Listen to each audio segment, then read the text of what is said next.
नमस्कार दोस्तों, कैसे हैं? आई होप आप लोग बहुत बढ़िया और जबरदस्त होंगे। आपके क्लासेस रतन क्लासेस में का स्वागत है। इस वीडियो में मैं आप लोगों के लिए आया हूँ संख्या पद्धति का पार्ट 1 और इसमें कुल प्रश्न 10 हैं और 10 का 10 प्रश्न बहुत ही बेसिक कॉन्सेप्ट के साथ और बहुत ही स्मार्ट ट्रिक के साथ करवाने वाला हूँ। और इसमें वैसे प्रश्न अवेलेबल है जो बार बार कंपटीशन एग्जाम में पूछा जाता है, चाहे वो एसएससी हो, चाहे वो सीजीएल हो, चाहे वो एनटीपीसी हो, चाहे वो सीएचएसएल हो। तो यदि हम पहला प्रश्न की बात करें तो पहला प्रश्न क्या है? यदि x और y एक संख्या 347 एक्स वाई के दो अंक इस प्रकार है कि संख्या 80 से पूर्णतः विभाजित हो जाता है तो x प्लस वाई का मान क्या होगा? यहाँ पर क्या पूछ रहा है? 347 एक्स वाई जो है वो 80 से पूर्णतः विभाजित हो जाता है। तो 80 चौके 320, 80 चौके 320, 7 में 0 जाएगा, 7 बचेगा और 4 में 2 चला जाएगा, 2 बचेगा, 3 में 3 जाएगा, कट जाएगा। ई एक्स यहाँ उतरेगा। अब 80 के पहाड़ा में 27x है तो कितना बार पढ़ेंगे? 3 बार पढ़ेंगे। 3 बार में कितना आता है? 240। x में 0 जाएगा तो x बचेगा, 7 में 4 जाएगा, 3 बचेगा और ये y उठेगा। अब कहने का मतलब है कि 80 का पहाड़ा यदि हम 4 बार पढ़ते हैं तो 320 आता है। कितना आता है? 320। 320 इसका मतलब है कटेगा तभी जब x का मान 2 हो और y का मान 0। इसका मतलब है x plus y is equal to, यानी x का मान कितना आ जाएगा? 2 आ जाएगा और y का मान 0, यानी 2 और 0 कितना? 2। बताइए इनमें से कौन सा ऑप्शन सही है? इनमें ऑप्शन ए सही है कि बी सही है कि सी सही है कि डी सही है? तो आपका जो राइट आंसर आया ये 2 आया है। तो बताइए 2 कौन सा ऑप्शन में है? ऑप्शन ए में है 2। तो option A is correct answer. Option A is correct answer. अब हम आते हैं एग्जांपल नंबर 2। बोल रहा है 60 और 80 के बीच आने वाली सभी अभाज्य संख्या का योग कितना है? तो यदि हम बात करें 60 और 80 के बीच, 60 और 80 के बीच कौन कौन संख्या जो है वो अभाज्य संख्या है? तो 61 है, 62 नहीं है, 63 भी नहीं है, 64 नहीं, 65 नहीं, 66 नहीं, 67, 68 नहीं, 69 नहीं, 70 नहीं, 71, 73, 74 नहीं, 75 नहीं, 76 नहीं, 77 नहीं, 78 नहीं, 79। ये है आप लोगों का 60 और 80 के बीच सभी अभाज्य संख्या। अब क्या बोल रहा है? इनका सम करने बोल रहा है। क्या बोल रहा है? सम करने। 61 प्लस 67 प्लस 71 प्लस 73 प्लस 79। अब 9 और 3 कितना हो गया? 12, 12 और 1 13, 13 और 7 20, 20 और 1 21, 21 के 1 कैरी कितना बच गया? 2। 7 और 7 14, 14 और 7 21, 21 और 2 23, 23 और 6 29, 29 और 6 35, 351। बताइए 351 जो है वो कौन सा ऑप्शन में है? 351 जो है वो ऑप्शन सी में है। तो option C is a correct answer. Option C is a correct answer. अब हमारे तीसरा क्वेश्चन की ओर। बोल रहा है एक संख्या अपने वैध क्रमानुपाती के 58 गुना से 3/4 बड़ी है, वह संख्या कौन सी है? यानी बोल रहा है, क्या बोल रहा है? मान लेते हैं कि कोई संख्या x है, ये संख्या अपने वैध क्रमानुपाती से, अपने वैध क्रमानुपाती के 58 गुना से 3/4 जो है वो बड़ी है, 3/4 से बड़ी है, यानी 58/x प्लस 3/4। यानी एक संख्या अपने वैध क्रमानुपाती के 58 गुना, यानी अपना वैध क्रमानुपाती 1/x मल्टीपल 58 से 3/4 बड़ी है। तो बड़ी है तो हम क्या करेंगे? x minus 58 upon x is equal to 3/4। अब क्या करेंगे? अब क्या करेंगे? हम इसको लिख सकते हैं, हम इसको लिख सकते हैं एक्स एक्स वाई। क्या लिखेंगे? X x y minus 58 is equal to 3x multiple 4। अब यहां पर हम क्या कर सकते हैं, 4x बार माइनस 58 चौके कितना होता है 232, कितना होता है 232। ये प्लस 3x है, इधर आ जाएगा तो minus 3x is equal to 0। अब 4x bar minus 3x minus 232 is equal to 0। अब क्या करेंगे, 232 को 4 से मल्टीपल करेंगे। 232 को 4 से मल्टीपल करेंगे तो 4 दूनी 8, 4 तिया 12 के दो बजे में 1, 4 दूनी 8 है 9, 928। 928 है वो 2 से कितना बार में कटेगा 464 बार में कटेगा। ये 464 जो है 2 से कितना बार में कटेगा 232 बार में कटेगा। ये जो 232 है 2 से 116 बार में कटेगा। 116 जो है वो 2 से 58 बार में कटेगा। ये जो 58 है 2 से 29 बार में कटेगा। अब यहाँ पर क्या हो रहा है, अब यहाँ पर हम देख रहे हैं 2 दूनी 4, 4 दूनी 8, 8 दूनी 16, 16 दूनी 32, 16 दूनी 32।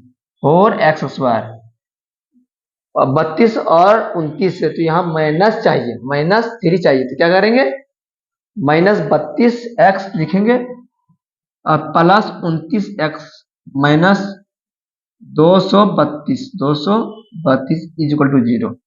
अब क्या करेंगे 4x कॉमन लिख लेंगे, x माइनस 8 बचेगा, प्लस 29 कॉमन करेंगे, x बचेगा माइनस 8 बचेगा बराबर 0। हम यहाँ लिख सकते हैं x minus 8 is equal to 0 और 4x plus 29 is equal to 0। तो x बराबर 8 और यहाँ पर 4x बराबर माइनस 29, x बराबर माइनस 29 अपॉन 4। तो बताइए यहाँ पर संख्या पूछ रहा है, तो कहने का मतलब है कि आपका जो आएगा आंसर वो 8 आएगा। क्या आएगा 8। Option D is correct answer, option D is correct answer. Actually इन्हें ऑप्शन से भी कर सकते हैं। बोल रहा है एक संख्या x है, एक संख्या x है जो कि अपने वैध क्रमानुपाती के 58 गुना यानी x जो है वो अपने वैध क्रमानुपाती के 58 गुना से 3/4 बड़ी है। तो लिख सकते हैं x minus 58 upon x is equal to 3/4। यदि हम x में 8 पुट करते हैं तो माइनस 58/8 इज इक्वल टू 3/4। तो यहाँ पर 8 और 1 का एलसीएम कितना था 8, 1 का पाड़ा 8 कितना बार में 8 बार में, तो 8 8 कितना था 64 माइनस 8 का पाड़ा 8 कितना बार में आता है एक बार में, 58 का पहाड़ा एक बार पढ़ेंगे 58 बराबर 3/4। 64 में 58 जाएगा कितना बचेगा, 64 में 58 जाएगा कितना बचेगा 6 बचेगा, 6/8 अपॉन 3/4। तो दुका पाड़ा में 6 3 बार में और दुका पाड़ा में 8 4 बार में, इसका मतलब 3/4 बराबर 3/4 बैलेंस हो गया। इसका मतलब है कि इनमें जो ऑप्शन जो होगा वो डी होगा, D is a correct answer. तो इस ऐसे प्रश्न को आप ऑप्शन से भी आप सोल्व कर सकते हैं। अब हम 4 प्रश्न में आते हैं। बोल रहा है एक धनात्मक संख्या से 4 कम करने पर वह उसके व्युत्क्रम की 21 गुना के बराबर हो जाता है, तो वह संख्या क्या है। मान लेते कि कोई धनात्मक संख्या x से 4 कम करने पर उसके व्युत्क्रम की 21 गुना के बराबर हो जाता है, यानी x का व्युत्क्रम क्या है 1/x है, तो व्युत्क्रम की 21 गुना के बराबर हो जाता है। तो एक्चुअली हम इनको ऑप्शन से भी कर सकते हैं, इसको हम ऑप्शन से भी कर सकते हैं। यदि हम x का मान 7 रखते हैं तो -4 1 मल्टीपल 21 अपॉन x का मान 7 रखते हैं तो 7 जो है वो 21 को 3 बार में काटेगा और 7 में 4 जगह 3 बचेगा बराबर 3। इसका मतलब है कि ये बैलेंस हो गया। बैलेंस कहने का मतलब है कि इसमें जो मान रखे थे वो बैलेंस हो गया। जब बैलेंस हो जाता है तो जो ऑप्शन जो हम मान रखते हैं वही आपका राइट आंसर होता है। इसमें राइट आंसर क्या हो जाएगा, इसमें राइट आंसर जो होगा वो 7 हो जाएगा। बताइए 7 कौन से ऑप्शन में, ऑप्शन बी में, कौन से ऑप्शन में, ऑप्शन बी में है 7, यही आपका वो करेक्ट आंसर होगा। यदि हम बेसिक कॉन्सेप्ट की बात करें तो क्या बोलेंगे, धनात्मक संख्या x जो है वो 4 से कम करने पर अपने वैध क्रम के अकिश गुना हो जाता है। तुम क्या करेंगे, x को x से गुना करेंगे, x square minus 4x is equal to 21, तो x square minus 4x minus 21 is equal to 0। तो हम लिख सकते हैं x square minus 7x plus 3x minus 21 is equal to 0। x को कॉमन ले लेंगे तो x माइनस 7 प्लस 3 को कॉमन ले लेंगे तो x minus 7 is equal to 0। x minus 7 is equal to 0, x plus 3 is equal to 0, तो x बराबर 7 और x बराबर माइनस 3। लेकिन यहाँ बोल रहा है धनात्मक संख्या, तो धनात्मक संख्या क्या आ रहा है, 7 आ रहा है, माइनस 3 तो ले नहीं सकते। तो बताइए 7 जो है वो कौन से ऑप्शन में, ऑप्शन बी में है, तो option B is correct answer. ये होता है बेसिक कॉन्सेप्ट, लेकिन वो जो मैं बताया हूं तो ऐसे ऐसे प्रश्न को आप ऑप्शन से भी हल कर सकते हैं, और ये आप लोगों को मालूम होना भी अत्यंत अनिवार्य है। अब हम आते हैं 5वां प्रश्न की ओर। क्वेश्चन क्या पूछ रहा है, 5 से विभाजित 3 क्रमागत प्राकृत संख्या का योग 225 है, उनमें सबसे बड़ी संख्या कौन सी है। तो इसको हम बेसिक कॉन्सेप्ट से भी बनाएंगे और स्मार्ट अप्रोच से भी बनाएंगे। हम बेसिक कॉन्सेप्ट से चलते हैं। तो बोल रहा 5 से विभाजित 3 क्रमागत प्राकृतिक संख्या, यानी लिख सकते हैं x plus 5 plus x plus 10 is equal to 225। तो x 3x 5 10 के 15 इज इक्वल टू 225। तो 3x is equal to 225 minus 15, तो 3x इज इक्वल टू 210, यानी 210 जो है वो 3 से कितना बार में कट रहा है, 70 बार में कट रहा है, यानी x का मान कितना आ गया, 70। हमें सबसे बड़ी संख्या पूछ रहा है, तो बड़ी संख्या क्या है, बड़ी संख्या क्या दिखाई दे रहा है, बड़ी संख्या दिखाई दे रहा है x प्लस 10, और x का मान कितना आ गया, 70 आ गया। 70 प्लस 10 यानी 80, बड़ी संख्या क्या आ रहा है, 80। बताइए इनमें से कौन सा ऑप्शन है 80, 80 कौन सा ऑप्शन में आ रहा है, 80 जो है वो ऑप्शन डी में आ रहा है। तो option D is a correct answer, option D is a correct answer. ये आपका हो गया बेसिक कॉन्सेप्ट। यदि आप स्मार्ट अप्रोच से सीखेंगे तो कैसे बना सकते हैं, स्मार्ट अप्रोच में कैसे कर सकते हैं, स्मार्ट अप्रोच में कैसे कर सकते हैं, बहुत ही बढ़िया कॉन्सेप्ट है। बोल रहा है 3 क्रमागत प्राकृतिक संख्या का योग, तो 3 क्रमागत प्राकृतिक संख्या का योग बोल रहा है 225 जो है वो 3 से भाग लग जाएगा, तो कितना था 75। बोल रहा है 5 से विभाज्य है, और इनमें सबसे बड़ी संख्या बोल रहा है। इसका मतलब है कि 75 में 5 घटाएंगे तो ये सबसे छोटी संख्या निकलेगा, और 75 में 5 जोड़ेंगे तो ये सबसे बड़ी संख्या निकलेगा। तो बड़ी संख्या पूछेगा तो 80 हो जाएगा, और छोटा संख्या पूछेगा तो 70 हो जाएगा। अब हम आते हैं छठा प्रश्न की ओर। बोल रहा है 2, 5, 0, 6, 8 अंकों से बनी 5 अंकीय सबसे बड़ी संख्या और सबसे छोटी संख्या का अंतर क्या है। तो हम यदि बात करें 5 अंकों की बड़ी संख्या क्या हो जाएगा, पहले क्या हो जाएगा 8, 6, 5, 2, 0, और 5 अंकों की छोटी संख्या क्या हो जाएगा, छोटी संख्या क्या हो जाएगा 2, 0, 5, 6, 8। अब क्या बोल रहा है, अंतर बोल रहा है, तो घटा देंगे, क्या करेंगे, घटा देंगे, क्या करेंगे, घटा देंगे। अब 10 में 8 जाएगा 2 बचेगा, 11 में 6 जाएगा तो 5 बचेगा, 14 में 5 जाएगा तो 9 बचेगा, और 5 में जोड़ जाएगा तो 5 बचेगा, और 8 में 2 जाएगा तो 6 बचेगा। 65,952। बताइए 65,952 जो है वो कौन सा ऑप्शन में दिखाई दे रहा है, तो ऑप्शन सी में जो है वो दिखाई दे रहा है। तो option C is a correct answer, option C is correct answer. अब हम आते हैं 7वां प्रश्न की ओर। बोल रहा है दो धनात्मक पूर्णांकों का गुणनफल 2048 है और उनमें से एक संख्या दूसरी संख्या से दोगुनी है, तो उनमें से छोटी संख्या कौन सी होगी?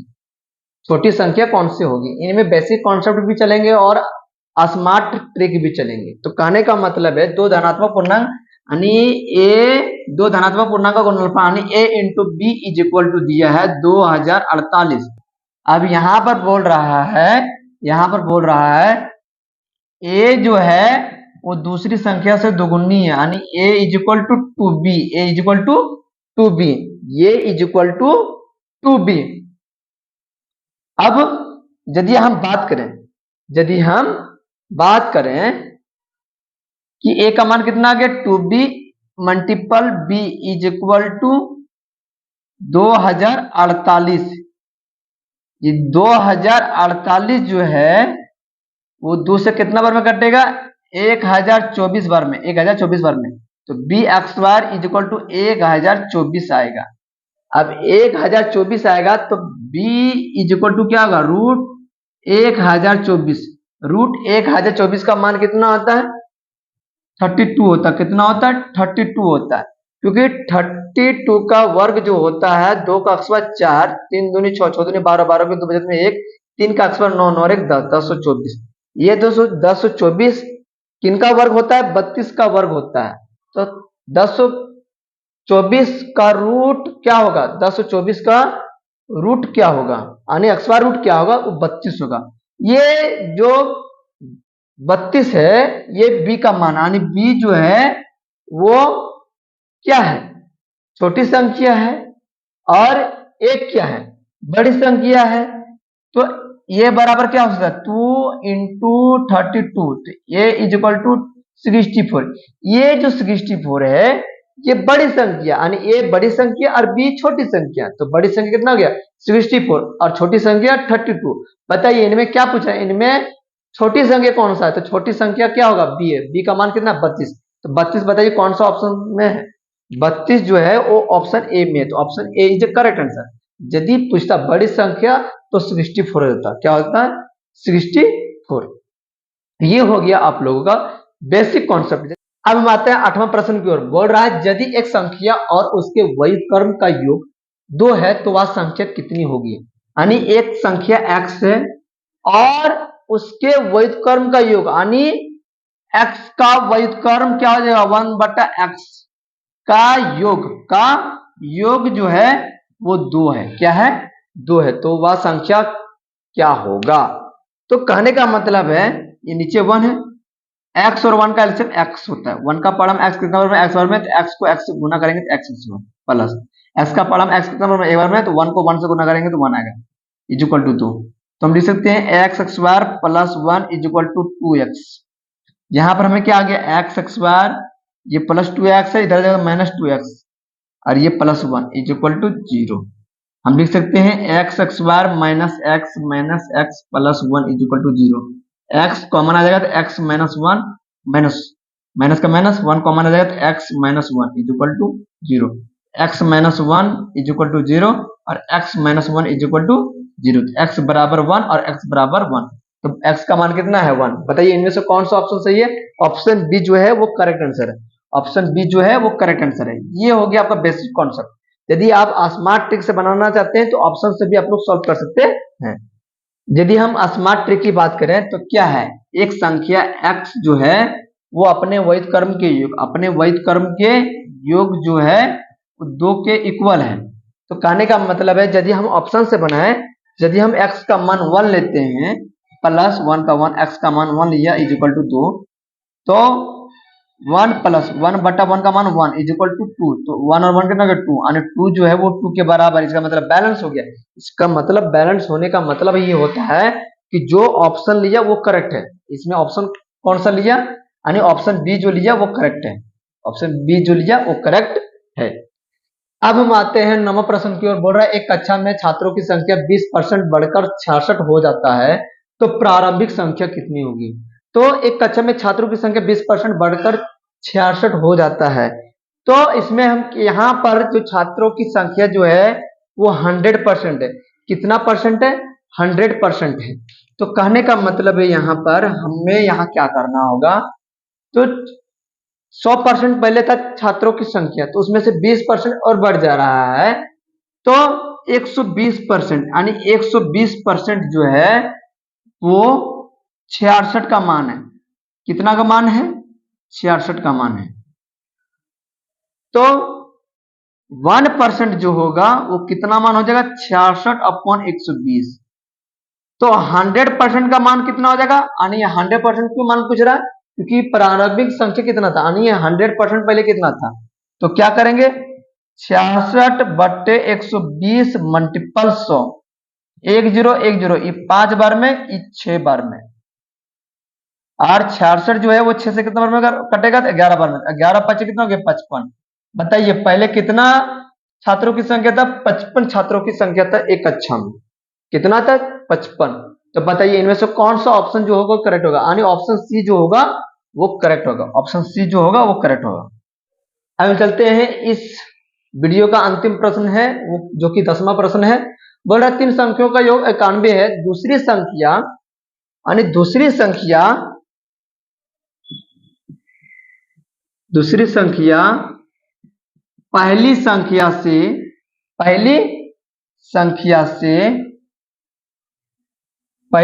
से 33.1/3% अधिक है, यानी x मल्टीपल 33.1/3% का फ्रैक्शन वैल्यू कितना था? 1/3। कितना था? 1/3। x प्लस x/3, तो 4x/3 जो है वो आपका दूसरी संख्या आ जाएगा। अब बोल रहा है तीसरी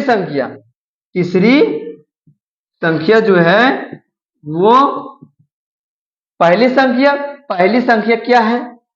x। पहली संख्या क्या है? x है। और दूसरी संख्या कितना है? 4x/3 के योग से 60% अधिक है। 60% अधिक है, इसका मतलब है 160%। 160% को लिख सकते हैं 100। 160% को लिख सकते हैं 160/100।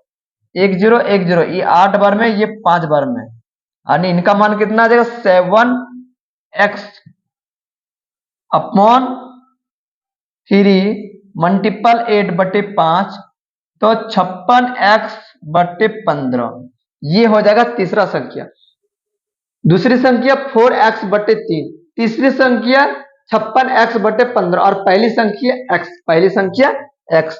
तो पहली संख्या क्या है? x है। दूसरी संख्या क्या है? 4x/3 है। और तीसरी संख्या क्या है? 56x/15 जो है वो 91 के इक्वल में है। तो यदि हम इन दोनों का एलसीएम निकालते हैं तो क्या आता है? 15x plus 20x plus 56x is equal to 91 multiple 15। अब इन तीनों को जोड़ेंगे तो 91x is equal to 91 multiple 15। 91 cancel हो गया, यानी x का मान कितना गया? 15। कितना गया? 15। यानी ये जो 15 है ये सबसे छोटी संख्या क्या है? सबसे छोटी संख्या। बताइए 15 जो है वो कौन सा ऑप्शन में? ऑप्शन ए में जो है वो 15 है। तो यानी option A is correct answer. यानी option A is correct answer. तो दोस्तों वीडियो यही समाप्त होता है। दोस्तों यदि वीडियो पसंद आया है तो लाइक एंड सब्सक्राइब जरूर करें। फिर मैं इसी का पार्ट 2 लेकर आऊंगा। तब तक आप लोग घरों में बढ़िया से पढ़ें। जय हिंद, जय भारत, जय झारखंड।